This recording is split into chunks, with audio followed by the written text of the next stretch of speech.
લક્ષ્ય ન્યૂઝ, એક નજર, એક લક્ષ્ય. સુરેન્દ્રનગરમાં અહિંસા યુવા સંગઠન દ્વારા રવિવાર 1 જૂન 2025ના રોજ ભવ્ય બ્લડ ડોનેશન કેમ્પનું સફળ આયોજન કરવામાં આવ્યું હતું.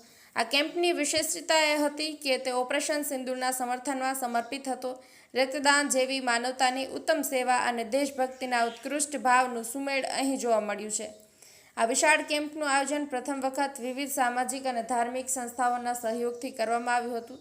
આ સમૂહ સહયોગના પરિણામે સમગ્ર શહેરમાં છેલ્લા 8 દિવસોથી જાણે એક તહેવારની જેમ આનંદ અને ઉત્સાહ છવાયેલો જોવા મળ્યો હતો.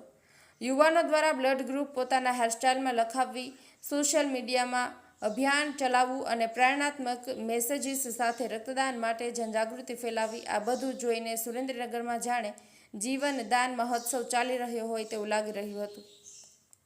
આ કાર્યક્રમમાં સુરેન્દ્રનગરના ઇતિહાસમાં પ્રથમવાર 373 રક્તદાતાઓએ એક સાથે રક્તદાન કરવા આવી રેકોર્ડ બ્રેક સહભાગિતા નોંધાવી હતી, જે સમગ્ર જિલ્લાની સેવા ગૌરવમય પળ બની રહી છે.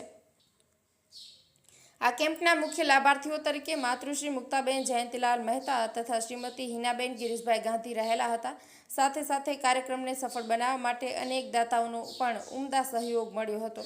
ગિફ્ટ સહયોગી દાતા તરીકે state bank of India, Vishweshwar petroleum, Om Akash electronics તથા ધૈર્ય એન્ટરપ્રાઇઝ આગળ આવ્યા હતા. તદુપરાંત દરેક દાતા તથા મહેમાનના સન્માનમાં શ્રીજી આઈસ્ક્રીમ દ્વારા મીઠી ભેટ રૂપે આઈસ્ક્રીમનું વિતરણ પણ કરવામાં આવ્યું હતું.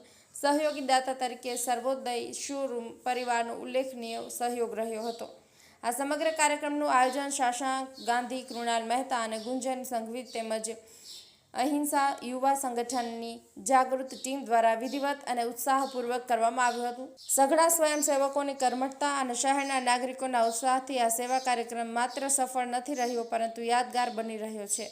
અંતે અહિંસા યુવા સંગઠન સમગ્ર શહેર, દાતાઓ, સહયોગી સંસ્થાઓ અને ખાસ કરીને દરેક રક્તદાતાઓ માટે હૃદયપૂર્વક આભાર વ્યક્ત કરે છે અને આવનારા દિવસોમાં વધુ સેવા કાર્યક્રમો સાથે સમાજ હિતમાં સક્રિય રહેવાની પ્રતિબદ્ધતા દર્શાવે છે.